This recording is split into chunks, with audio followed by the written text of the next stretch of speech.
Kapag may budget nga pala ako mga boss, bumibili din ako nitong Mega Legend. Ito po ay inihalo sa isang pack ng booster feeds o 1 kilo ng booster feeds. Binibigay ko ito kapag yung aking mga sisiw ay nag 2 weeks old na mahigit.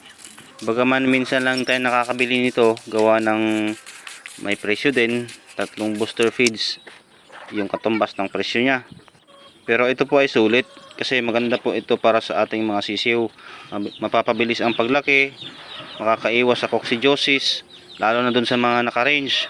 So makakasave po tayo gawa ng hindi tayo bili ng gamot kasi nga matibay at healthy yung ating mga sisiw, mabilis lumaki.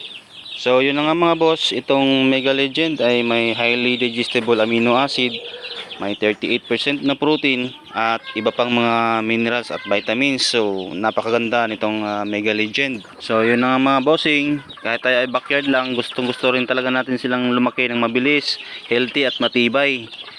Kaya gagawa talaga tayo ng paraan. So yun lang mga boss, maraming salamat, happy breeding.